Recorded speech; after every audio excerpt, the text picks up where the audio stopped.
أكبر الله أكبر الله أكبر الله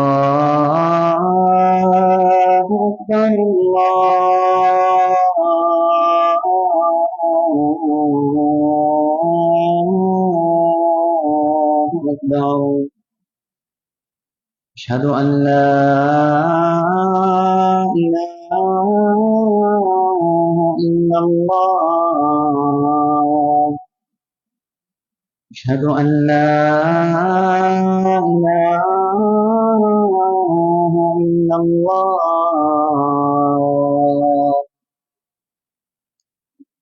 أشهد أن محمدا رسول الله أشهد أن محمدا رسول الله حي على الصلاة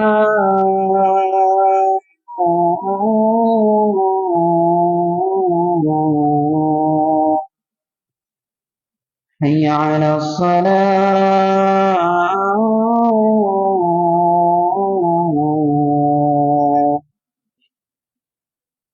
حي على الفلاح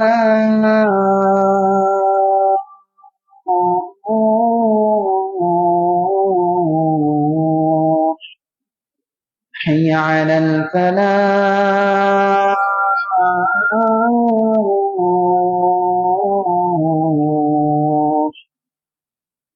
الله أكبر الله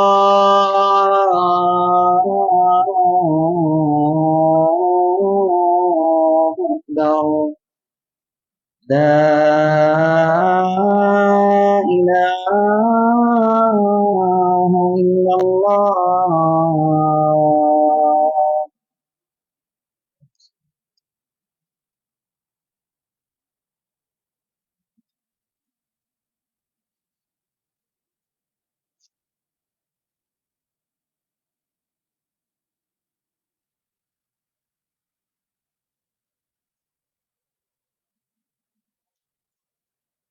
السلام عليكم ورحمة الله وبركاته. إن الحمد لله نحمده ونستعينه ونستغفره ونعوذ بالله من شرور أنفسنا ومن سيئات أعمالنا من يهده الله فلا مضل له ومن يضلله فلا هادي له وأشهد أن لا إله إلا الله وحده لا شريك له وأشهد أن محمدا عبده ورسوله أما بعد إن أصدق الحديث كتاب الله وأحسن الهدي هدي محمد صلى الله عليه وسلم وشر الأمور محدثاتها وكل محدثة بدعة وكل بدعة ضلالة وكل ضلالة في النار. رب اشرح لي صدري ويسر لي أمري واحلل عقدة من لساني يفقهوا قولي ربي زدني علما. எல்லாம் வல்ல ஏக இறைவனின் அன்பும் அருளும் நம் உயிரினு மேலான நபிகள் நாயகம் ஸல்லல்லாஹு அலைஹி வஸல்லம் அவர்கள் மீதும் அவர்களது வாழ்க்கை வழிகாட்டுதல்களை தங்களால் இயன்றளவு பின்பற்றி வாழ்ந்து மரணித்த அனைத்து நல்லோர் மீதும் குறிப்பாக ஜும்மா எனும் கடமையை நிறைவேற்றுவதற்காக இங்கு குழுமியிருக்கும் நம் அனைவர் மீதும் என்றென்றும் நின்று நலவட்டமாக. கண்ணியத்துக்குரிய எல்லாம் வல்ல அல்லாஹுவின் நல்லடியார்களே, இஸ்லாமிய மார்க்கம் ஒவ்வொரு மனிதனுடைய வாழ்விலையும் அவன் கடைபிடிக்கக்கூடிய அனைத்து விதமான காரியங்களிலேயும் எவ்வாறு நடந்து கொள்ள வேண்டும் என்கின்ற சட்ட வரையறைகளை சொல்லித் தருகிற மார்க்கமாக இருக்கிறது. இந்த சட்ட வரையறைகளில் மிக முக்கியமான மார்க்கம் சொல்லித் தருகிற ஒரு வழிகாட்டல், ஒவ்வொரு மனிதன் தன்னுடைய வாழ்விலே சந்திக்கக்கூடிய மிக முக்கியமான கட்டமாக இருக்கிற திருமணத்தில் எப்படி ஒரு இஸ்லாமிய திருமணம் நடைபெற வேண்டும் என்கின்ற வழிமுறைகளையும் வழிகாட்டல்களையும் இஸ்லாம் நமக்கு வழங்குகிறார். இந்த தௌஹீது சொல்லித் தருகின்ற இந்த திருமணம், இஸ்லாம் நமக்கு சொல்லித் தருகின்ற இந்த திருமணத்தினுடைய வழிகாட்டல் தமிழ் பேசும் மக்களுக்கு மத்தியிலே அறிமுகம் ஆவதற்கு முன்னால் மக்களுடைய நிலை எவ்வாறு இருந்தது என்பதை நாம் சற்று சிந்தித்து பார்க்க வேண்டும். திருமணம் என்றால் அது ஆடம்பரமாக ஏழைகள் நினைத்து பார்க்க முடியாத ஒரு எட்டா கனியாகத்தான் திருமணத்தை வைத்திருந்தார்கள். வரதட்சணை கொடுமை கோர தாண்டவம் ஆடிக்கொண்டிருந்தது. இஸ்லாமிய திருமணம் என்று நடைபெறக்கூடிய அந்த திருமணங்களில் இஸ்லாம் மறக்கடிக்கப்பட்டு பெயர்களிலேயும் அவர்கள் அச்சிடுகின்ற பத்திரிகைகளிலேயும் மட்டும்தான் இஸ்லாமிய திருமணம் என்கின்ற லேபிள் இருக்கும். மற்றபடி அந்த இடத்திலே இஸ்லாம் சொல்லுகிற எந்த விதமான சட்ட ஒழுங்குகளும் வழிகாட்டல்களும் பேணப்படாமல் இஸ்லாம் சொல்லுகின்ற அந்த வரையறையை மீறி அல்லது அதற்கு மாற்றமாக நடக்கக்கூடிய திருமணங்களாகத்தான் இருந்து கொண்டிருந்தது. இதனால் பெரும் அவலத்தை இந்த சமூகம் சந்தித்துக் கொண்டிருந்தது.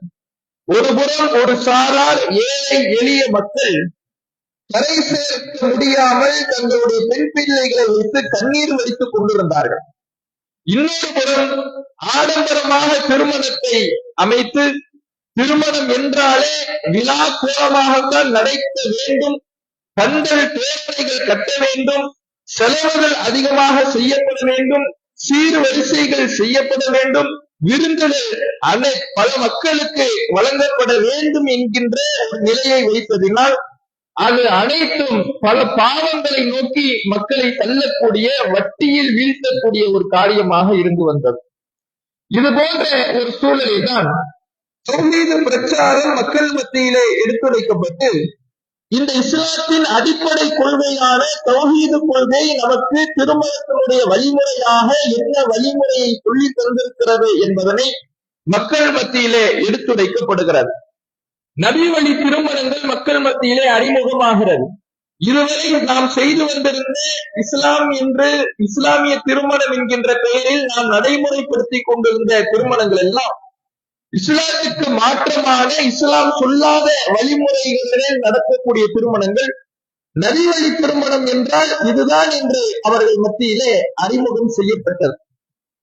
அப்படியான ஒரு சூழலில் 2 காரணங்களை மையமாக வைத்து அந்த மக்கள் இந்த திருமணத்தை நபி வழி திருமணத்தை நடைமுறைப்படுத்தினார்கள். ஒண்ணு, மார்க்கம் சொல்லுகிறது, மார்க்கம் இந்த வழிமுறையை தான் திருமணத்துக்கு சொல்லுகிறது என்று இந்த மார்க்கம் சொல்லுகிறது என்கின்ற காரணத்தை வைத்து இது போன்ற நபி வழி திருமணத்தை அரங்கேற்றினார்கள். இன்னொன்று, சமூக அக்கறையோடு செயல்பட்டார்கள். சமூகத்தில் இவ்வளவு பெரிய அவலம் இந்த மார்க்கத்துக்கு மாற்றமான திருமணத்தினால் நடைபெறுகிறது என்ற காரணத்தினால் இந்த சமூகத்தை நாமும் நம்மை அறியாமல் ஒரு பெரிய கேட்டிலே ஒரு சீர்கேட்டிலே அனாச்சாரத்தை வீழ்த்தி கொண்டிருந்தோம் என்பதை உணர்ந்து இந்த நபி வழி திருமணத்தை நோக்கி பல மக்கள் வந்தார்கள். அத்தகைய அந்த திருமணத்தை தான் தௌஹீது திருமணம், தௌஹீது கொள்கை, இஸ்லாத்தினுடைய அடிப்படை கொள்கை சொல்லித் தருகிற திருமணம் என்று அறிமுகம் செய்தோம். இது ஏதோ தௌஹீது ஜமாத்து சொல்லித் தருகிற திருமண முறைகள், இந்த இஸ்லாத்தின் அடிப்படை கொள்கையாக இருக்கிற தௌஹீது கொள்கை திருமணம் என்றால் இப்படித்தான் இருக்க வேண்டும் என்று இந்த திருமண முறையை நமக்கு சொல்லி காட்டுகிறது. இந்த திருமணத்தை இஸ்லாம் எப்படி நமக்கு சொல்லுகிறது? இந்த திருமணம் என்பது ஒரு ஒப்பந்தம். ஒரு ஆண் ஒரு பெண்ணிடம், பெண்ணினுடைய பொறுப்பாளியிடம் செய்து கொள்ளுகின்ற ஒப்பந்தம். இந்த பலமான ஒப்பந்தத்தை மீசாக்கன் கலீலா, இந்த திருமணம் என்பது உறுதியான பலமான ஒப்பந்தம் என்று இஸ்லாம் சொல்கிறது. இந்த ஒப்பந்தம் நிறைவேறுவதற்கு மணமகன் மணமகளுக்கு மகர் என்கின்ற மனக்கொடையை வழங்க வேண்டும். மணமகன் மணமகளுக்கு மகர் என்கின்ற மனக்கொடையை வழங்க வேண்டும். அந்த மனக்கொடை என்பது அதாவது அந்த மனக்கொடை என்பது வார்த்தைக்கும் பின்தாரா, ஒரு பொற்குவியலை கூட நீங்கள் வழங்கலாம் என்று இஸ்லாம் நமக்கு சொல்லுகிறது. மகர் தொகை என்பது எவ்வளவு கொடுத்தாலும் தொகை, ஒரு பொற்குவியலை கூட நீங்கள் வழங்கலாம், அதற்கு வரையறை இல்லை என்பதை இஸ்லாம் நமக்கு சொல்லி மணமகன் தான் மணமகளுக்கு மகர் தொகையை கொடுக்க வேண்டும். இந்த மகர் தொகையை கொடுத்து அந்த திருமணம் என்கின்ற ஒப்பந்தத்தை பேச வேண்டும். பெண்ணுக்கு வழி என்கின்ற பொறுப்பாளர் இருக்க வேண்டும். இந்த திருமணத்துக்கு சாட்சியாளர்கள் இருக்க வேண்டும். இதுதான் திருமணம் என்பது. திருமணத்தை ரொம்ப சிம்பிளாக இரண்டு சாராருக்கு, ஆணுக்கும் பெண்ணுக்கும் மத்தியில் நடக்கின்ற ஒரு ஒப்பந்தமாக அறிமுகம் செய்து, அந்த ஒப்பந்தம் நிறைவேறுவதற்கு நீ மகர் என்கின்ற மனக்கொடையை கொடுத்தது, சாட்சிக்கு ஆள் வச்சுக்க, பெண்ணுக்கு பொறுப்பாளர் வச்சுக்க. இதுதான் திருமணம். இந்த திருமணம் முடிந்த பிறகு வலிமா என்கின்ற ஒரு விருந்து இருக்கிறது. அந்த விருந்தை உபசரித்து விடு. இது ரசூலுல்லாஹ் நமக்கு சொல்லி காட்டக்கூடிய விஷயம். திருமணத்தையொட்டி மார்க்கத்தில் சொல்லப்பட்ட காரியம் என்பது இதுதான். ரொம்ப சிம்பிளாக, ரொம்ப எளிமையாக ஒவ்வொரு மனிதனும் இந்த திருமண முறையை கடைபிடித்தால் எந்த மனிதனுக்கும் பாரம் என்பது, சுமை என்பது, பாவத்தில் வீழ்வது என்பது, அனாச்சாரத்தில் மூழ்குவது என்பது இருக்காது என்கின்ற அளவுக்கு மிக எளிமையாக ஒரு 4 விஷயத்துல திருமணத்தை இந்த இஸ்லாமிய மார்க்கம் உள்ளடக்கி விட்டது. ஆனா இது சுத்தமாக மறக்கடிக்கப்பட்டு திருமணம் என்றாலே அதையொட்டி செய்யப்படுகின்ற பெரும் பெரும் செலவுகள் தான் இன்றைக்கு நினைவுக்கு வருகின்ற அளவுக்கு திருமணம் என்றாலே ஒரு குதிரை கொம்பாக இன்றைக்கு சமுதாயத்திலே மாற்றி அமைக்கப்பட்டிருக்கிறது. விருந்து உபசரிக்க வேண்டும் தாங்க ரசூலுல்லாஹ். இது எல்லாத்துக்கும் சேர்த்து ரசூலுல்லாஹ் இந்த திருமணத்தையொட்டி சில காரியங்களை சொன்னாங்கல்ல, இது எல்லாத்துக்கும் சேர்த்து ஒரு வரையறைய ரசூலுல்லாஹ் நமக்கு சொல்லி கொடுக்குறாங்க. இன்ன அல்வமன் நிக்காஹி பரக்கா ஐஷரஹு மஊனா. திருமணத்தில் அதிகம் பரக்கத்து நிறைந்த திருமணம் எது என்றால், எந்த திருமணத்தில் செலவு குறைவாக இருக்கிறதோ அந்த திருமணம் தான் பரக்கத்தில் நிறைந்த திருமணம். இது ரசூலுல்லாஹ் பொதுவாக திருமணத்திற்கு சொல்லித் தருகிற ஒரு அடிப்படையான விஷயம். இப்ப சிந்தித்து பாருங்க, இஸ்லாம் சொல்லக்கூடிய செலவுகளை எடுத்து பாருங்க. 2 செலவு தான் நமக்கு இஸ்லாம் நமக்கு திருமணத்தினுடைய அந்த வழிமுறைகள்ல சொல்லித் தருது. ஒண்ணு மகர், மணமகன் சார்பாக கொடுக்கப்படுகின்ற மகர். இன்னொன்று மணமகன் சார்பாக கொடுக்கப்படுகிற வலிமா விருந்து. இந்த 2ஐயும் தான் இஸ்லாம் செலவுக்குரிய அம்சமாக சொல்லி காட்டுது. வேற எதையும் செலவுக்குரிய அம்சமா சொல்லி காட்டல. ஒரு வழிய கூட்டு வரோம், ஒரு சாட்சியாளர் கூட்டு வரோம், இதெல்லாம் செலவுக்குரிய அம்சமான்னு கேட்டா செலவுக்குரிய அம்சம் இல்லை. அவர்களுக்கு அழைச்சிட்டு வர்றது அவ்வளவுதான். செலவுக்குரிய அம்சத்துல இந்த 2 தான் மார்க்கம் சொல்லுது. இந்த 2ல ஏற்கனவே மகருக்கு அல்லாஹ் வரையறையை விதிக்கவே இல்லை. ஒரு குவியலை கூட கொடுங்கன்ட்டான். ஒரு குவியலை கூட கொடுங்கன்னு அல்லாஹ் சொல்லிட்டான்னா அதுல எல்லை கிடையாது. இவ்வளவுதான் நீ கொடுக்கணும், இதுக்குள்ள நீ சுருக்கிக்கணும், எந்த அளவுக்கு உன்னால சுருக்க முடியுமோ அந்த அளவுக்கு நீ கம்மி பண்ணணும், இதுல சொல்ல முடியாது. ஏன்? அல்லாஹ் ஒரு குவியலை கூட கொடுங்கன்ட்டான். இப்ப மீதம் இருக்கிற செலவு என்னன்னா வலிமாதான். அந்த ரசூலுல்லாஹ் திருமணத்தினுடைய செலவு குறைந்தால் பரக்கத்து கிடைக்கும் என்று சொல்லப்படுகின்ற செலவுல நாம் அடக்க வேண்டிய ஒரு செலவாக, முக்கிய செலவாக எது இருக்குதுன்னா வலிமா என்ற செலவு தான் இருக்கு. அதை நாம் எந்த அளவுக்கு சுருக்குகிறோமோ அந்த அளவுக்கு இறைவனுடைய அருள், அபிவிருத்தி, பரக்கத்து கிடைக்கும் என்பதை இந்த செய்தியில நபிகள் நாயகம் ஸல்லல்லாஹு அலைஹி வஸல்லம் அவர்கள் சொல்கிறார்கள்.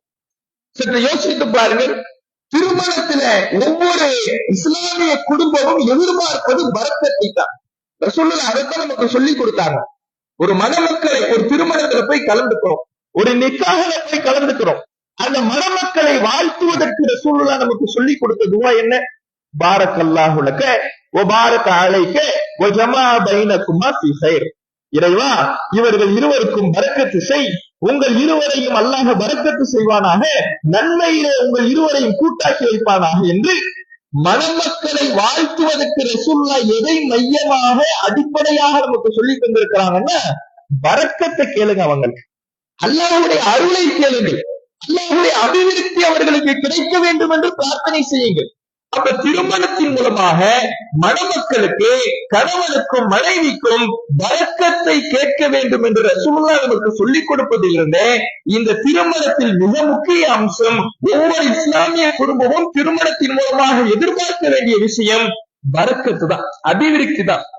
அது செல்வத்துல இருந்தாலும் சரி, குழந்தைகள் விஷயத்துல இருந்தாலும் சரி, மன சந்தோஷம், மன பொருத்தமாக இருந்தாலும் சரி, எல்லா விஷயத்திலையும் அந்த மணமக்களுடைய வாழ்க்கையில் வரக்கத்து கிடைக்கணும்னா கல்யாண செலவை குறைங்கிறாங்க சொல்லலாம். குறைக்க வேண்டிய செலவாக நேரடியாக நமக்கு சொல்லப்படுகின்ற செலவு என்பது மகரை இதுல சேர்க்க முடியாது, பொற்குவியலை கூட கொடுங்கன்னு சொல்லலாம். அதுக்குள்ள இதை அடக்க முடியாது. குறைக்க வேண்டிய செலவுல மிக முக்கியமான முதன்மையான செலவாக இந்த வலிமா என்கின்ற செலவு தான் இருக்கு. ஆனா இன்னைக்கு சிந்திச்சு பாருங்க, இந்த முறை இன்றைக்கு பேணப்படுதா? இதை நாம பிரச்சாரம் செய்கின்ற பொழுது, இது மக்கள் மத்தியில எடுத்து சொல்லப்படுகிற பொழுது, எளிமையான திருமணத்தை நபிகள் நாயகம் ஸல்லல்லாஹு அலைஹி வஸல்லம் அவர்கள் வலியுறுத்திய திருமணத்தை, இந்த இஸ்லாத்தின் அடிப்படை கொள்கையான தௌஹீது கொள்கையை நமக்கு வழிகாட்டுகின்ற எளிமை திருமணத்தை மக்கள் மத்தியிலே எடுத்துரைக்கின்ற பொழுது, இது ஏதோ தௌஹீது ஜமாத் தனியாக கொள்ளுகின்ற திருமணம் என்பதை போல மக்கள் மத்தியிலே ஒரு பிம்பம் ஏற்படுத்தப்படுகிறது. இது தௌஹீது ஜமாத் சொல்லுகின்ற திருமணம் அல்ல, தௌஹீது கொள்கை நமக்கு சொல்லித் தருகிற திருமணம், இஸ்லாத்தின் அடிப்படை நமக்கு சொல்லித் தருகிற திருமணம். இதை முதல்ல நாம உணர வேண்டும். திருமணம்னா இப்படிதான் இருக்கணும், இதுதான் அருள் இருக்குது. இந்த அம்சத்துல இவ்வளவு எளிமையாக சிம்பிளாக அனைவருக்குமான சட்டமாக நபிகள் நாயகம் ஸல்லல்லாஹு அலைஹி வஸல்லம் அவர்கள் இந்த திருமணத்தை நமக்கு சொல்லி காட்டுகிறார்கள். ஆனா இன்றைக்கு இந்த திருமணத்தின் பெயரால எவ்வளவு பெரிய அனாச்சாரங்கள், எவ்வளவு பெரிய ஆடம்பரங்கள் நடைபெறுகிறத பாருங்க. இந்த திருமணத்துல விருந்து என்கின்ற பெயரில பல நூற்றுக்கணக்கான பேருக்கு, 1000 நபர்களுக்கு, 2000 நபர்களுக்கு என்று சர்வ சாதாரணமாக இந்த திருமணத்துல விருந்தை உபசரித்து செலவை அதிகப்படுத்துவதை பார்க்கிறோம். ஒரு மூமினுடைய, ஒரு இஸ்லாமியனுடைய விருப்பம் எதுல இருக்கணும்? மனிதர்களுடைய திருப்தியை எதிர்பார்ப்பதில் இருக்கணுமா, இறைவனுடைய அருளை எதிர்பார்ப்பதில் இருக்கணுமா? ஒரு மூமினுடைய ஆசை அல்லாஹ்வுடைய அருள் தான் கிடைக்கும், அல்லாஹ்வுடைய திருப்தி தான் எனக்கு வேண்டும். இதுதான் ஒரு மூமினுடைய, இறை நம்பிக்கையாளர்களுடைய ஆசையாக இருக்கும். ஆனா இன்றைக்கு மனிதர்களுடைய திருப்தியை எதிர்பார்த்து, நான் அவருக்கு கல்யாணத்துக்கு கூப்பிடலைன்னா போச்சுப்பாரு, சொந்த பந்தங்களை கல்யாணத்துக்கு அழைக்கலைன்னா போச்சுப்பாரு, எங்கோ இருக்கக்கூடியவர், என்னோட வியாபாரம் பேசியவர், அவரு நானும் பேசியே பல நாள் ஆயிடுச்சு, போன் மூலமாக தொடர்பு, அவரை கூட நான் அழைக்கணும். இப்படியான நிர்பந்தத்துக்கு இந்த சமுதாயம் ஆளாக்கி வச்சிருக்கிறார். இவருக்கு வந்து தொடர்பே இருக்காது, ஏதோ வியாபாரம் 1 நாள் 2 நாள் பேசியிருப்பாரு, போன் மூலமா தொடர்பு, அவரை கூட அழைக்கணும் திருமணத்துல. இப்படியான ஒரு நெருக்கடியை, இப்படியான ஒரு நிர்பந்தத்தை இந்த சமுதாயத்துல ஏற்படுத்தி இளமை திருமணத்தை மறக்கடிச்சிருக்கிறோமே. யோசிச்சு பாருங்க. அப்ப இப்படி அனைத்து மக்களையும் அழைத்துத்தான் இந்த வலிமா என்கின்ற விருந்து உபசரிக்கப்பட வேண்டும் என்று மார்க்கம் எங்கேயுமே சொல்லல. ரசூலுல்லாஹ்வுடைய காலத்தில் நடந்த அந்த வலிமா விருந்தினுடைய அந்த நிகழ்வுகளை எல்லாம் எடுத்து பாருங்க, எப்படி இருந்திருக்கிற ரசூலுல்லாஹ்வுடைய காலத்தில் திருமணம் என்பது. அல்லாஹ்வுடைய தூதர் அவர்கள் நபித்தோழர்களோடு அமர்ந்திருக்கிறார்கள். அந்த சமயத்துல அப்துர் ரஹ்மான் இப்னு அவுஃப் ரலியல்லாஹு அவர்கள் வருகிறார். அப்துர் ரஹ்மான் இப்னு அவுஃப் ரலியல்லாஹு அவர்கள் வருகின்ற பொழுது நபிகள் நாயகம் ஸல்லல்லாஹு அலைஹி வஸல்லம் அவர்கள் கேட்கிறாங்க, என்னாச்சு, ஏன் ஆளை காணோம், ரொம்ப நாளா அவங்கள பார்க்கவே முடியலையே, அவர்களிடத்துல ஒரு தோற்றம் இருக்கிறது, ஒரு பொலிவு தெரிகிறது, இதை பார்த்த உடனே ரசூலுல்லாஹ் கேட்கிறாங்க என்னாச்சு. அப்ப அவர் சொல்றாரு, யா ரசூலுல்லாஹ் தஸவ்வஜ்து இம்ரஅத்தன் மினல் அன்சார், அன்சாரிகளிலிருந்து ஒரு பெண்ணை நான் திருமணம் செய்து கொண்டேன் அப்படிங்கிறார். ரசூலுல்லாஹ் கேட்கிறாங்க, வமா சுக்து இலைஹா, அவள் அந்த பெண்ணுக்கு நீங்கள் எவ்வளவு மகர் கொடுத்தீர்கள்? அவர் சொல்றார், ஒரு பேரித்தம்பளத்தினுடைய விதையளவு தங்கத்தை நான் கொடுத்தேன் அப்படிங்கிறார். ரசூலுல்லாஹ் அதுக்கப்புறம் சொல்றாங்க, அவுலின் பிஷாத், ஒரு ஆட்டையாவது அறுத்து நீங்கள் வலிமா கொடுங்கள் அப்படின்ட்டாங்க. இந்த ஹதீஸ்ல 2 விஷயத்தை கவனிக்கணும். ஒண்ணு, இந்த ஹதீஸ்ல முதல்ல மக்கள் எதை கவனிக்கிறாங்கிறத சொல்லிடுவோம். எதை கவனிப்பாங்கன்னா, ரசூலுல்லாஹ் ஒரு ஆட்டையாவது கொடுக்க சொல்லி இருக்கிறாங்கல்ல, ஒரு ஆட்டை கொடுக்கறது இன்னைக்கு நீ எளிமையா? ஒரு ஆட்டை கொடுத்தாலே பல நபர்கள் சாப்பிடுறாங்க தானே. அப்ப ஒரு ஆட்டை ரசூலுல்லாஹ் கொடுக்க சொல்லி இருக்கிறாங்கனாலே பல நபர்கள் திருமணத்துக்கு அழைக்கலாம் என்பதற்கு இதுவே ஆதாரம் அப்படிங்கிறது இந்த ஆதாரத்துக்கு வியாக்கியானம் கொடுப்பாங்க. ஆனா எதை கவனிக்க மாட்டாங்க? திருமணம் நடந்தது ரசூலுல்லாஹ்வுக்கே தெரியல. உயிருக்கு உயிராக நேசித்த தோழர்கள் நபிகள் நாயகம் ஸல்லல்லாஹு அலைஹி வஸல்லம் அவர்களுக்கே திருமணம் நடந்தது தெரியல. ரசூலுல்லாஹ்வுக்கு என்ன பாச்சு, என்ன ஆச்சுன்னு கேட்கும் பொழுதுதான் என்ன முகத்துல ஒரு பொலிவு தெரியுது, ஒரு சந்தோஷம் தெரியுது. கேட்கும் பொழுது சொல்றாரு, அல்லாஹ்வுக்கு எனக்கு திருமணம் ஆயிடுச்சு. கூட இருந்த நபிகள் நாயகம் ஸல்லல்லாஹு அலைஹி வஸல்லம் அவர்களுக்கே தெரியாமல் கூட அன்றைய காலத்தில் திருமணம் என்பது அவ்வளவு எளிமையாக நடந்திருக்கிறது என்பதற்குத்தான் இந்த செய்தி சான்று. சரி, அப்படியே ரசூலுல்லாஹ் ஒரு ஆட்டையாவது கொடுங்கன்னாங்க. அன்றைய காலத்துல ஒரு ஆடு என்பது இது மதிப்பு ரொம்ப ரொம்ப ரொம்ப ரொம்ப குறைவு. ஒரு ஆடுங்கிறது இன்னைக்குதான் 10,000 15,000 இன்னைக்கு விலை விற்குது. அன்னைக்கு ஒரு ஆடு என்பது அரை தீனார்ல வாங்கிடுவான். அரை தீனார் தான். ஒரு தீனார், அதிகபட்சம் ஒரு தீனார், அரை தீனார்ல இருந்து ஒரு தீனார் அதுக்கு ஒரு ஆட்டு ரசூலுல்லாஹ்வுடைய காலத்துல வாங்கிடுவான். ரொம்ப ரொம்ப ரொம்ப மதிப்பு குறைவு. அதனாலதான் சில நேரங்கள்ல சஹாபாக்களுக்கு சில பரிசுகள் கிடைக்கும். ஒரு வெளியூருக்கு போனாங்கன்னா சில நேரங்கள்ல சில பரிசுகள் எல்லாம் பெற்றுட்டு வந்திருக்கிறாங்க. அந்த பரிசுகள் எப்படி பெறுவாங்கன்னா 100 ஆடு. 100 ஆடு இன்னைக்கு கற்பனை செய்ய முடியுமா? பரிசா 100 ஆடு கொடுக்கறத கற்பனை செய்ய முடியுமா? அன்றைக்கு 100 ஆடை சர்வ சாதாரணமாக பரிசாக கொடுக்கின்ற அளவுக்கு ஆடு என்பது ரொம்ப ரொம்ப ரொம்ப மதிப்பு குறைவாக இருந்தது. அப்படியான ஒரு காலத்துல ஒரு ஆட்டையாவது அறுத்து கொடுங்க ரொம்ப சாதாரணம். ரசூலுல்லாஹ் நபிகள் நாயகம் ஸல்லல்லாஹு அலைஹி வஸல்லம் அவர்கள், அபூபக்கர் ரலியல்லாஹு அன்ஹு, உமர் ரலியல்லாஹு அன்ஹு இவங்க 3 பேரும் ஒரு அன்சாரி தோழருடைய வீட்டுக்கு விருந்துக்கு போறாங்க. அவர் ஒரு ஆட்டை எடுத்து விருந்து வைக்கிறார். சாதாரணமா ஒரு 3 பேர் தான் போனது. எத்தனை பேர் தான் விருந்துக்கு? 3 பேர் தான். 3 பேர் போன விருந்துக்கு அவங்க ஒரு ஆட்டை எடுத்து விருந்து வைக்கிறாங்க. இந்த அளவுக்கு அன்றைக்கு ஆடு என்பது மதிப்பிலே மிக மிக மிக குறைந்ததாக இருந்தது. அப்படி மதிப்பு குறைந்ததாக இருந்ததுனாலதான் ஒரு ஆட்டையாவது வச்சுங்கன்னாங்க. இன்னைக்கு இருக்கக்கூடியவங்க ஆடம்பர திருமணத்தை ஆதரிக்கக்கூடியவர்கள் ஒரு ஆடு ரசூலுல்லாஹ் சொல்லி இருக்கிறாங்களே அப்படிங்கிறாங்க. ஒரு ஆடுன்னா அன்னைக்கு எப்படி இருந்துச்சு? ஒரு ஆடு ரொம்ப ரொம்ப ரொம்ப மதிப்பே அற்றதாக இருந்தது என்பதைத்தான் ஹதீஸ்கள் நமக்கு சொல்லித் தரக்கூடிய பாடமாக இருக்கிறது. அதே போல நபிகள் நாயகம் ஸல்லல்லாஹு அலைஹி வஸல்லம் அவர்கள் அவங்க கொடுத்த மற்ற வலிமாக்களை பாருங்க. ரசூலுல்லாஹ் சஃபியா ரலியல்லாஹு அன்ஹா அவர்களை திருமணம் முடித்த பொழுது ஹைஸ் என்கின்ற ஒரு வகை உணவை வலிமாவாக கொடுத்தார்கள் என்று ஹதீஸிலே சொல்லப்படுகிறது. சஃபியா ரலியல்லாஹு அன்ஹா அவர்களை ரசூலுல்லாஹ் திருமணம் முடிக்கிறாங்க. அப்படி திருமணம் முடிக்கும் பொழுது வாவுலம் அலைஹா பிஹைஸ், ஹைஸ் என்கின்ற உணவை ரசூலுல்லாஹ் வலிமாவாக கொடுத்தாங்க. ஹைஸ்னா என்ன? பேரிச்சம்பழம், நெய், மாவு, இது எல்லாத்தையும் போட்டு பிசைஞ்சு செய்யப்படுகின்ற ஒரு உணவுக்கு தான், ஒரு ஸ்வீட்டுக்கு பேர் தான் ஹைஸ். இந்த ஸ்வீட்டை ரசூலுல்லாஹ் வலிமாவாக கொடுத்திருக்கிறாங்க. எவ்வளவு எளிமையா, இதையெல்லாம் பார்க்க மாட்டாங்க. அந்த ஒரு ஆடு வந்திருக்கல, ஏன்னா ஒரு முடிவை எடுத்து விட்டு நாம விருந்து அதிகமாக கொடுக்கணும்னு முடிவை எடுத்து விட்டு ஆதாரம் தேடுனா அது மட்டும் தான் கண்ணுக்கு தெரியும், மற்ற ஹதீஸ்கள் கண்ணுக்கு தெரியாது. அப்ப ரசூலுல்லாஹ் இவ்வளவு ஒரு ஸ்வீட்டை வச்சு என்ன பண்ணிட்டாங்க, ஒரு வலிமாவை முடித்திருக்கிறார்கள் என்பதை பார்க்க முடிகிறது. அதே போல நபிகள் நாயகம் ஸல்லல்லாஹு அலைஹி வஸல்லம் அவர்களுடைய இன்னொரு திருமணம், ஸைனப் ரலியல்லாஹு அன்ஹா அவர்களை ரசூலுல்லாஹ் திருமணம் முடித்த அந்த நிகழ்வை பற்றி புகாரிலே பதிவு செய்யப்பட்ட செய்தியில சொல்லப்படுகிறது. மா அவுலம நபிய ஸல்லல்லாஹு அலைஹி வஸல்லம் அலா ஷைஇன் மின் நிசாஇஹி மா அவுலம அலா ஸைனப். ஸைனப் ரலியல்லாஹு அவர்களை திருமணம் முடித்த பொழுது ரசூலுல்லாஹ் கொடுத்த வலிமாவை போல எந்த மனைவிமார்களை திருமணம் முடித்த பொழுதும் ரசூலுல்லாஹ் வலிமா கொடுத்ததல்ல. அவ்வளவு அற்புதமான வலிமா என்பது ஸைனப் ரலியல்லாஹு அவர்களை திருமணம் முடிச்ச பொழுது கொடுத்த வலிமா தான். அது எவ்வளவு? ரசூலுல்லாஹ் பல திருமணங்கள் செஞ்சாங்க. அந்த திருமணங்களிலேயே ஸைனப் ரலியல்லாஹு அவர்களை திருமணம் முடித்த பொழுது கொடுக்கப்பட்ட வலிமா மாதிரி எந்த மனைவிமார்களை திருமணம் முடித்த பொழுது கொடுக்கலட்டாங்க. சரி, அது எவ்வளவு? அவுலம பிஷாத், ஒரே ஒரு ஆட்டு வலிமா கொடுத்தாங்க. ஒரு ஆடுங்கிறது ரசூலுல்லாஹ்வுடைய காலத்துல மிக மிக மதிப்பு குறைந்ததாக, மதிப்பற்றதாக இருந்திருக்கிறது என்பதை நாம ஏற்கனவே பார்த்தோம். அதே மாதிரி இந்த செய்தியில இன்னொரு பகுதி வரும். அந்த பகுதியை வச்சு பாத்தீங்களா, ரசூலுல்லாஹ்வுடைய காலத்துல ரசூலுல்லாஹ்வுடைய திருமணத்துல 300 பேர் கலந்துக்கிட்டாங்க அப்படிம்பாங்க. அந்த செய்தியை முழுமையாக படிக்காதவனுடைய விளைவு இப்படியாக ஆடம்பர திருமணத்திற்கு ஊரையே அழைத்து விருந்து போடுவதற்கு, அதே போல திருமணத்தினுடைய செலவை அதிகரிப்பதற்கு இந்த செய்தியை ஆதாரமாக வளைப்பதற்கு முயற்சிப்பதை பார்க்கிறோம். இதே ஸைனப் ரலியல்லாஹு அவர்களை ரசூலுல்லாஹ் திருமணம் செஞ்சிட்டாங்க.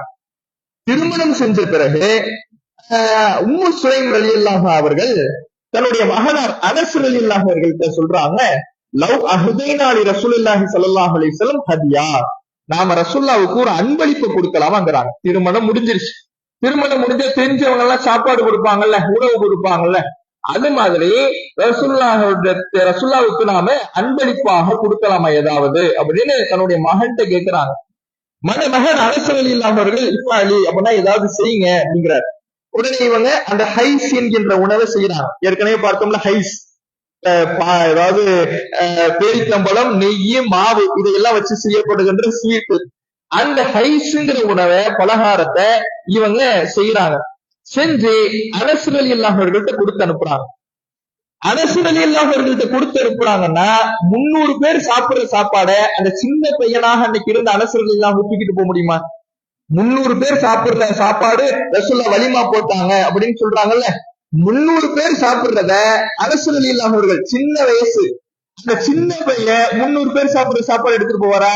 எடுத்துட்டு போக முடியாது. ஒரு ஆள் 2 ஆள் சாப்பிடுற மாதிரி அந்த ஸ்வீட்டை உம்மு சுலைம் ரலியல்லாஹு அவர்கள் தன்னுடைய மகன்கிட்ட கொடுத்து அனுப்புறாங்க. அதுவும் வலிமாவாக கொடுத்து அனுப்பல, இது ரசூலுல்லாவுக்கு அன்பளிப்பா கொடுக்கப்படுது. ரசூலுல்லாஹ் அனஸ் ரலியல்லாஹு அவர்கள் வந்த உடனே அதன் இவை அப்படிங்கிறாங்க. அவர் வச்சிருந்தார். வச்சுட்டு ரசூலுல்லாஹ் அதன் மீது கையை வச்சு சில வார்த்தைகள் சொல்றாங்க, அல்லாஹ்விடத்துல துவா செய்யறாங்க. துவா செஞ்சுட்டு ரசூலுல்லாஹ் அனஸ் ரலியல்லாஹு அவர்கள்ட்ட சொல்றாங்க, நீ யாரையெல்லாம் பாக்குறியோ அவங்களை எல்லாம் கூப்பிட்டு வா. நீ யாரையெல்லாம் போகிற வழியில யாரையெல்லாம் பாக்குறியோ எல்லாத்தையும் நம்ம வீட்டை நோக்கி அனுப்பு அப்படிங்கிறார். இவரும் போறாரு, போற வழியில யாரையெல்லாம் பாக்குறாரோ எல்லாத்தையும் அனுப்பிக்கிட்டே இருக்கிறாரு. அனுப்பிட்டு இவர் திரும்ப வராரு. திரும்ப வந்தா அந்த இடமே நிறைஞ்சிருக்கு. அனஸ் ரலியல்லாஹு கேட்கிறாங்க, அப்படின்னா எத்தனை பேர் இருந்தாங்க? 300 பேர் இருந்தாங்க. 300 பேர் ரசூலுல்லாஹ் வீட்டுக்கு வந்துட்டாங்க. இது வலிமாவாக கொடுக்கப்படுதா? இல்ல. வலிமாவாக ரசூலுல்லாஹ் ஸல்லல்லாஹு அலைஹி வஸல்லம் அவர்கள் ஸைனப் ரலியல்லாஹு அவர்களை திருமணம் முடித்த பொழுது கொடுத்தது ஒரு ஆடு என்கின்ற உணவு தான். அதோட வலிமா முடிஞ்சிருச்சு. இது என்னன்னா ரசூலுல்லாஹ்வுக்கு கொண்டு வரப்பட்ட அன்பளிப்பு. இந்த அன்பளிப்பை மற்ற தோழர்களோடு பகிர்ந்து கொள்ள வேண்டும்னு ரசூலுல்லாஹ் அழைச்சிட்டு வர சொல்றாங்க. அழைச்சிட்டு வந்ததுன்னு என்ன நடக்குது? ரசூலுல்லாஹ் அந்த உணவின் மீது, அந்த ஹைஸின் மீது, அந்த ஸ்வீட்டின் மீது கையை வச்சு பிரார்த்தனை செய்யறாங்க. எல்லாரையும் 10 பேரா உட்கார சொல்றாங்க. அந்த 300 பேரையும் 10 பேரா உட்கார சொல்றாங்க. எல்லாரும் இந்த ஹைஸ்ங்கிற இந்த அனஸ் ரலியல்லாஹு அவர்கள் கொண்டு வந்தாருல, ஒரு ஆள் 2 ஆள் சாப்பிடுற மாதிரி உணவு, அதுல இருந்து எல்லாரும் சாப்பிடுறாங்க. 300 பேரை சாப்பிட்டு முடிக்கிறாங்க. அதுக்கப்புறமும் அந்த பாத்திரத்தை அனஸ் ரலியல்லாஹு அவர்கள் தூக்குறாரு. அப்பயும் அது நிரம்பியே இருக்கு. அப்படின்னா இங்க என்ன நடந்திருக்கு? அல்லாஹுடைய பரக்கத்து நடந்திருக்கு.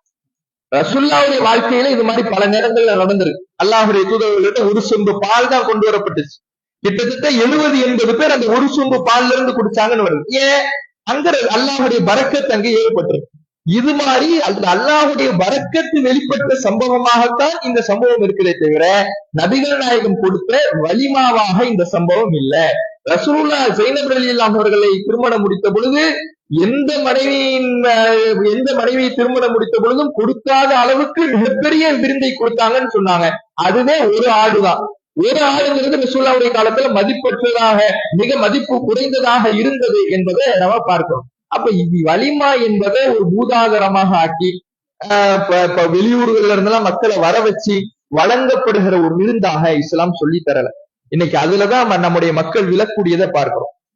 சொந்தக்காரங்க எல்லாம் வெளியூர்ல இருந்து வருவாங்கல்ல, அவங்களுக்கு கொடுக்கணும் தானே. முதலில் ரசூலுல்லாஹ்வுக்கே தெரியாம அப்துர் ரஹ்மான் இப்னு அவ்ஃப் ரலியல்லாஹு அவர்கள் திருமணம் முடிச்சாங்களே, அப்படியான திருமணத்தை ஏன் நம்ம முயற்சி செய்யக்கூடாது? அல்லாஹுடைய பரக்கத்தை நம்ம விரும்புறோம் அப்படின்னா இறைவனுடைய அருள் நம்முடைய மனவாழ்வில் வெளிப்பட வேண்டும், நம்முடைய மனவாழ்வில் இறைவனுடைய பரக்கத்து கிடைக்க வேண்டும் என்று நாம் ஆசைப்படுகிறோம் என்றால் நபி ஸல்லல்லாஹு அலைஹி வஸல்லம் அவர்களுடைய காலத்திலே நடத்தப்பட்ட திருமணத்தை போல, அவர்கள் வழிகாட்டிய திருமணத்தை போல, நபிகள் நாயகம் சுன்னத்தாக்கிய திருமணத்தை போல இந்த எளிய திருமணத்தை நாம் ஏன் நடத்தக்கூடாது? சொந்தக்காரர்களுடைய திருப்தியை எதிர்பார்த்து, தெரிந்தவர்களுடைய திருப்தியை எதிர்பார்த்து இந்த இறைவனுடைய பரக்கத்து கிடைப்பதில் நாம ஏன் சமரசம் செய்ய வேண்டும் என்பது ஒவ்வொரு மூமினும் நம்முடைய மனதிற்குள்ளே நாம் கேட்டுக்கொள்ள வேண்டிய ஒரு கேள்வியாக இருக்கிறது. அப்ப பரக்கத்து கிடைக்கணும் என்பதற்காக நாம முயற்சி செய்யணும். அல்லாஹ்வுடைய அருள் கிடைப்பதற்கு முயற்சி செய்யணும். இதற்காக முயற்சி செய்யணுங்கிறதுக்காகத்தான் நாம இந்த திருமணத்தை மக்கள் மத்தியில வலியுறுத்தி அதற்காக சில கட்டுப்பாடுகளை போட்டு மக்கள் மத்தியில இந்த திருமணத்தை சொல்றோம். இதை சொல்லும் பொழுதுதான் தௌஹீத் ஜமாத்துக்குன்னு தனி திருமணம் இருக்குங்கிற மாதிரி ஏதோ ஏதோ நாமளாக உருவாக்குற திருமணம் மாதிரி காட்டுறாங்க. இது நாமளாக உருவாக்குகிற திருமணம் அல்ல, இஸ்லாம் நமக்கு சொல்லி தருகிற திருமணம். அதுதான் நமக்கு அருளை பெற்று தருகிற திருமணம் என்பது ஒரு விஷயம். இன்னொன்னு, இந்த சமுதாயத்துக்கு பாதுகாப்பு அதுலதான். மார்க்கம் சொன்னதை தாண்டி நாம எப்பெல்லாம் போகிறோமோ அப்பெல்லாம் இந்த சமுதாயம் ஒரு பெரிய அடியைத்தான் சந்திக்கும். யோசிச்சு பாருங்க. முத்தலாக்குன்னு ஒரு பிரச்சனையை இந்த சமுதாயம் சந்திக்குது. ஏன் சந்திக்குது? அது மார்க்கம் சொன்னதா? தலாக் தலாக் தலாக்குன்னு சொல்றாங்கல்ல, அதை வச்சுட்டு இன்னைக்கு இஸ்லாத்தையே ஒழித்து கட்டுவதற்கு ஒரு கூட்டம் காத்துக்கிட்டு இருக்கல. ஏன் இப்படியான ஒரு அடியை, ஒரு நெருக்கடியை இந்த இஸ்லாமிய சமுதாயம் சந்திக்குது? மார்க்கத்துல இல்லாதத மார்க்கத்தின் பெயரால் செய்ய முயற்சித்தால் இப்படிதான் ஆகும். அதே மாதிரிதான் இந்த திருமணம் என்பது ரசூலா எப்படி நமக்கு எவ்வளவு எளிமையாக, அழகாக, அற்புதமாக, அனைவருக்கும் உண்டான வழிமுறையாக நமக்கு சொல்லிக் கொடுத்தாங்களோ அப்படி செய்துவிட்டால் அந்த திருமணம் என்பது அனைவருக்கும் இயலுக்கின்ற ஒரு காரியமாக இருக்கும். அதுக்கு மார்க்க சாயம் பூசி திருமணம்னாலே இப்படியான ஒரு அபரிவிதமான செலவுகளை செய்யக்கூடிய காரியம் என்பது போல நம்ம காட்ட ஆரம்பிச்சிட்டோம்னா ஒரு சாரார் மட்டும்தான் அந்த திருமணத்துல வெல்வார்கள். அந்த திருமணத்தை அவர்களால் நடத்த முடியும். இன்னொரு சாரார் பாதிக்கப்பட்டு கொண்டே இருப்பார்கள். அவர்களால் அப்படியான ஒரு திருமணத்தை நடத்த முடியாதுங்கிற பொழுது யாரு மனவாழ்வு கொடுக்க முன் வருவா? யோசிச்சு பாருங்க. அத்தகைய ஒரு நெருக்கடியைத்தான் இன்றைக்கு இந்த சமுதாயத்துல ஒரு சாரார் ஒரு அவலத்தை ஏற்படுத்தி கொண்டிருக்கிறார். ஒரு மிகப்பெரிய ஒரு நெருக்கடியை இந்த சமுதாயத்துக்கு கொடுத்து கொண்டிருக்கிறார். அவர் அவ்வளவு விருந்து போடுறாரு. அப்ப அவரு அந்த குடும்பத்துல நம்ம பொண்ணு இருப்போம். இந்த விருந்து எங்க அதிகமாக கொடுக்கப்படுதோ அந்த இடத்துல நம்ம மாப்பிள்ளை இருப்போம். அந்த திருமணத்தை நம்ம நடத்துவோம். அவர்களோடு நம்ம சொந்த பந்தத்தை அமைச்சுக்குவோம். இவர்கள்ட்ட கொடுக்கறதுக்கு ஒண்ணு இல்லையில தூரமாயிரும். இப்படியான ஒரு நெருக்கடியே இந்த சமுதாயத்துல இந்த ஆடம்பர திருமணத்தின் மூலமாக ஏற்படுத்தப்பட்டிருக்கிறது. முதல் விஷயம் மார்க்கம். இரண்டாவது, கொஞ்சம் சமுதாய அக்கறை இருந்தாவது நாம இது போன்ற திருமணங்களை நடத்தாமல் எளிய திருமணத்தை, ரசூலுல்லாஹ் சொன்ன திருமணத்தை நாம நடத்தக்கூடியவர்களாக இருப்போம். இதெல்லாம் இந்த திருமணம் சம்பந்தமாக நாம தெரிந்து கொள்ள வேண்டிய அடிப்படையான விஷயங்கள். இன்னொரு மிக முக்கியமான ஒரு வசனத்தின் தொடர்பாக நாம் அறிந்து கொள்ள வேண்டும். இரண்டாவது உரையில பார்ப்போம்.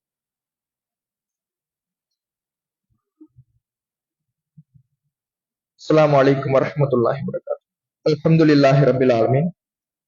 அன்பார்ந்த சகோதரர்களே,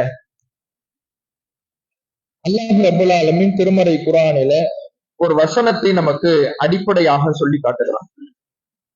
அதாவது இதா சமிஅத்தும் ஆயாத்தில்லாஹி யுக்ஃபரு பிஹா வஸ்தஹ்ஸு பிஹா, அல்லாஹ்வுடைய வேத வசனங்கள் மறுக்கப்படுகின்ற இடத்தையோ கேலி செய்யப்படுகின்ற இடத்தையோ நீங்கள் செவியுற்றால் ஃபலா தக்உதும் ஆகும், அவர்களோடு நீங்கள் அமராதீர்கள். ஹத்தா யகூதும் ஹதீஸன் கைரி, அதாவது ஹதீஸின் கைரி, அவர்கள் வேறு பேச்சிலே ஈடுபடுகின்றவரை அந்த சபையிலே அமராதீர்கள். அமர்ந்தால் இன்னக்கும் இதன் மிஸ்லுகும், நீங்களும் அவர்களை போன்றவர்கள் தான் என்று அல்லாஹ் ரப்பல் ஆலமீன் இந்த வசனத்தை சொல்லுவார். ஒரு அந்த இடத்துல ஒரு காரியத்துல அல்லாஹுடைய வசனம் மீறப்படுகிறது, அல்லாஹுடைய வார்த்தை மீறப்படுகிறது, அல்லது அல்லாஹுடைய வார்த்தை கேலி செய்யப்படுகிறது என்றால் அந்த இடத்தில் நாமும் கலந்து கொண்டால் அது அவர்கள் என்ன பாவத்தை செய்கிறார்களோ அதே பாவத்தை நாமும் செய்தவர்களாக ஆவோம் என்று இந்த வசனம் நமக்கு சொல்லி காட்டுது. இதை அடிப்படையாக வைத்துத்தான் எந்த திருமணம் எல்லாம் மார்க்கத்துக்கு எதிராக நடக்கிறதோ, மார்க்கத்துக்கு எதிராக என்ன, இப்ப வரதட்சணை வாங்கி நடக்குது, அல்லது பிதாத்தான மார்க்கத்தில் இல்லாத காரியங்கள் அரங்கேற்றி நடத்தப்படுகிறது, அல்லது பெண் வீட்டில இருந்து விருது, என்ன வரதட்சணைங்கிறது காசு மட்டும் கிடையாதுல்ல, விருந்தாக வாங்கினாலும் வரதட்சணை தான், இப்படி நடத்தப்படுதுன்னா இந்த திருமணத்தில் நம்ம கலந்து கொள்ள கூடாது. ஏன்? ரசூலுல்லாஹ் மணமகனை கொடுக்கத்தான் சொன்னாங்களே தவிர, அல்லாஹ் கொடுக்கத்தான் சொல்றானே தவிர வாங்க சொல்லல. இவங்க பணமா வாங்கினாலும் தப்புதான், சாப்பாடா வாங்கினாலும் தப்புதான். இப்படியான திருமணங்களில் கலந்து கொள்ள கூடாது. அப்படி கலந்து கொண்டால் அவர்கள் என்ன பாவத்தை செய்யறாங்களோ அதே பாவத்தை தான் நாமளும் செய்தவர்களாக ஆவோம் என்பது இந்த வசனத்திலிருந்து நமக்கு கிடைக்கக்கூடிய ஒரு தகவலாக இருக்குது. இதுக்கு இது போன்ற சமுதாயத்தின் மீது அக்கறை இல்லாமல், சமுதாயம் எக்கேடு கெட்டு போனாலும் சரி, எவ்வளவு பெரிய நெருக்கடி வந்தாலும் சரி, இந்த திருமணத்துல பல நபர்களுக்கு வளைந்து கொடுக்க வேண்டும் என்பதற்காக சிலர் இதுக்கு எப்படி வியாக்கியானம் கொடுக்குறாங்கன்னா, அந்த இடத்துல வச்சு யாரும் வரதட்சணையை கொடுத்து வாங்கல் பண்ணல, நான் சாப்பிட போற இடத்துல வச்சுக்கிட்டு வரதட்சணைய கொடுத்து வாங்கிக்கல, நான் நிக்காகல போய் கலந்துக்கிறேன், நிக்காகல யாரும் வரதட்சணையை கொடுத்து வாங்கிக்கல, அப்படின்னா கலந்துக்கலாம், இப்படி வியாக்கியானம் கொடுக்கறத பார்க்கிறோம். ஆனா இது சரியானதான்னு கேட்டா இது சரியானது கிடையாது. ஏன்னா ஒரு காரியத்துக்காக ஒரு நிகழ்வு நடத்தப்படுதுன்னா அந்த பாவமான காரியத்தினுடைய தொடர்ச்சி இருக்கின்ற வரை அது அந்த பாவத்தினுடைய சபையாகத்தான் கருதப்படும். 2 மாசத்துக்கு முன்னாடி வரதட்சணை அவர் வாங்கியிருந்தாலும் கூட அதனுடைய தொடர்ச்சியாக இந்த திருமணம் நடக்குதுன்னா இந்த திருமணமும் அதற்காக கூட்டப்பட்ட திருமணம் தான், இதுலயும் கலந்து கொள்ள கூடாது என்கின்ற முடிவுக்கு தான் நாம வரணும். ஏன்னா நபிகள் நாயகம் ஸல்லல்லாஹு அலைஹி வஸல்லம் அவர்கள்ட்ட ஒரு மனிதர் புவானா அப்படிங்கிற ஒரு இடத்தை பத்தி கேட்கிறார். அந்த இடத்துல போய் நான் வணங்கலாமான்னு கேட்கிறார். ரசூலுல்லாஹ் அந்த இடத்துல சிலை இருக்குதான்னு கேட்கிறாங்க. இரண்டாவது ஒரு கேள்வி கேட்கிறாங்க, அங்கே அறியாமை காலத்தவர்களுடைய திருவிழா நடத்தப்படுதான்னு கேட்கிறாங்க. இவர் நீ போற நேரத்துல திருவிழா நடக்குதான்னு கேட்கல, அந்த இடத்துல திருவிழா நடத்தப்படுகிற வளமை இருக்குதான்னு கேட்கிறாங்க. வளமை இருக்குதான்னு கேட்ட உடனே இல்லைன்னு சொன்ன உடனேதான் ரசூலுல்லாஹ் சரி போய்க்கோன்னு அனுமதிக்கிறாங்க. அப்ப ஒரு காரியம் நாம போகிற நேரத்துலதான் நடக்கணும் அப்படிங்கிறது இல்லை. ஒரு பாவமான காரியம் அதனுடைய தொடர்ச்சி எதுவரை இருக்குமோ அதுவரை அந்த சபையில நம்ம போய் கலந்து கொள்ள முடியாது. 2 மாசத்துக்கு முன்னாடி அவரு வரதட்சணை வாங்கியிருந்தாலும் அந்த திருமணத்தினுடைய தொடர்ச்சி தான் அது. அதுல நம்ம போய் என்ன பண்ண முடியாது, கலந்து கொள்ள முடியாது. இன்னைக்கு திருமணத்தை நடத்திட்டு நாளைக்கு பெண் வீட்டு விருது வச்சாலும் அதனுடைய தொடர்ச்சி தான் இது. அதுல நாம என்ன பண்ண முடியாது, போய் கலந்து கொள்ள முடியாது. அப்ப இப்படியான அதாவது இந்த திருமண விஷயத்துல மிக மோசமாக ஒரு முடிவை எடுத்துவிட்டு ஆடம்பரமாக நடத்துவதற்கும், இது போன்ற தவறான மார்க்கத்துக்கு எதிரான திருமணங்களை நடத்துவதற்கும், எளிமையா இறைவனுடைய அருளை எதிர்பார்க்காமல் மக்களுடைய திருப்தி எதிர்பார்த்து எளிமையை மீறி நடத்தப்படுகின்ற திருமணத்திற்கும் அதுல சமரசம் செய்வதற்காக அல்லாஹுடைய வார்த்தைகளை நபிகள் நாயகம் ஸல்லல்லாஹு அலைஹி வஸல்லம் அவர்கள் சொன்ன செய்திகளை அதற்கு தகுந்தாற்போல் வளைக்கின்ற வேலைகள் இல்லாமல் நாம் நம்முடைய ரசூலுல்லாஹ் நமக்கு நேரடியாக எதை சொல்லி தந்தார்களோ அதை நாம பின்பற்றக்கூடிய மக்களாக, அதன்படி செயல்படக்கூடிய மக்களாக நாம் இருக்க வேண்டும். நம்முடைய திருமணத்தையும் சரி, நாம் கலந்து கொள்கின்ற திருமணங்களிலேயும் சரி, இந்த முறை பேணப்படுகிறதா என்பதை பார்த்து அதற்கு ஆதரவு கொடுக்கக்கூடிய மக்களாக நாம் இருக்க வேண்டும் என்று சொல்லி எனது உரை நிறைவு செய்கின்றேன். வாஹிரு தாவானா அல்ஹம்துலில்லாஹி ரப்பில் ஆலமீன். அஸ்ஸலாமு அலைக்கும் வரஹ்மத்துல்லாஹி.